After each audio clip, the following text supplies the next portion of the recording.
Hi hello friends, ನಮಸ್ತೆ ಎಲ್ರಿಗೂ. ಏನಪ್ಪ ಇದು ತಿಂಗಳಿಗೆ ಒಂದು ಸಲ ಬರ್ತಾಳೆ ಹಾಯ್ ಹಲೋ ಅಂತ ಅಂತಾಳೆ ಅಂತ ಅನ್ಕೋತಾ ಇದ್ದೀರಾ? ಸಾರಿ ಅದೆಲ್ಲದಕ್ಕೂ. ಟೈಮ್ ಇಲ್ಲ ಅಂತ ಕಾರಣ ಕೊಡೋದು ತುಂಬಾ ಈಸಿ, ಆದರೆ ದಯವಿಟ್ಟು ಎಲ್ಲರೂ ನನ್ನ ಕ್ಷಮಿಸಿ. ಮತ್ತೊಂದು ಹೊಸ ರುಚಿಯಾದ ರೆಸಿಪಿಯೊಂದಿಗೆ ನಾನು ನಿಮ್ಮನ್ನು ಭೇಟಿ ಆಗ್ತಾ ಇದ್ದೀನಿ. ಈ ರೆಸಿಪಿನ ಮಲ್ನಾಡ್ ಸೈಡ್ ನಮ್ಮ ಆಂಟಿ ತೋರಿಸ್ಕೊಟ್ಟಿದ್ದು. ನನಗೆ ಮತ್ತು ನಮ್ಮ ಅಪ್ಪಾಜಿಗಂತೂ ತುಂಬಾ ಇಷ್ಟ ಆಯಿತು. ನಾವು ಅವ್ರ ಮನೆಗೆ ಹೋದಾಗ ಇದನ್ನು ಟೇಸ್ಟ್ ಮಾಡಿದ್ವಿ. ಆ ರೆಸಿಪಿನ ನಿಮಗೂ ಇಲ್ಲಿ ತೋರಿಸ್ಕೊಡ್ತಾ ಇದ್ದೀನಿ. ಇದಕ್ಕೆ ಬೇಕಾಗಿರೋ ಇಂಗ್ರೀಡಿಯೆಂಟ್ಸು ಬರೀ ಮಾವಿನಕಾಯಿ, ಬೆಲ್ಲ ಮತ್ತು ಸ್ವಲ್ಪ ತುಪ್ಪ, ಅದಾದಮೇಲೆ ಸ್ವಲ್ಪ ಖಾರ ಮತ್ತು ಉಪ್ಪು. ಮೊದಲನೇದಾಗಿ ಮಾವಿನಕಾಯಿನ ಸಿಪ್ಪೆ ತೆಗೆದು ನೀಟಾಗಿ ಕ್ಯಾರೆಟ್ ತುರಿತಾರಲ್ಲ ಅದರಲ್ಲಿ ತುರಿದಿಟ್ಕೊಂಡು ಅದನ್ನು ಒಂದು ಬಾಣಲಿಗೆ 2 ಸ್ಪೂನ್ ತುಪ್ಪ ಹಾಕ್ಕೊಂಡು ಚೆನ್ನಾಗಿ ಹುರ್ಕೋಬೇಕು. ಹಸಿ ವಾಸನೆ ಹೋಗೋವರೆಗೂ ಸ್ವಲ್ಪ ಬಾಡಿಸ್ಕೊಳ್ಳಿ. ಅದಾದಮೇಲೆ ಇಮಿಡಿಯೇಟಾಗಿ ಬೆಲ್ಲನ ಹಾಕ್ಕೊಳ್ಳಿ.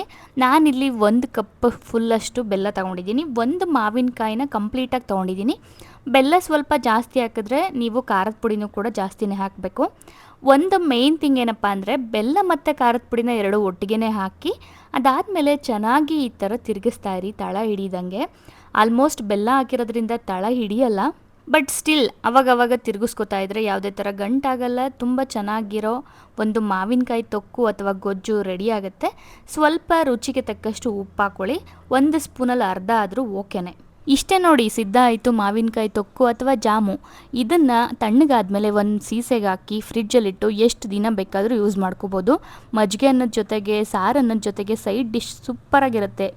ನೀವು ಕೂಡ ಇದನ್ನು ಟ್ರೈ ಮಾಡಿ. ಅಲ್ಲಿವರೆಗೂ ನನ್ನ ಚಾನಲ್ನ ಫಾಲೋ ಮಾಡಿ, ಲೈಕ್ ಮಾಡಿ, ಕಮೆಂಟ್ ಮಾಡಿ. Thank you, bye.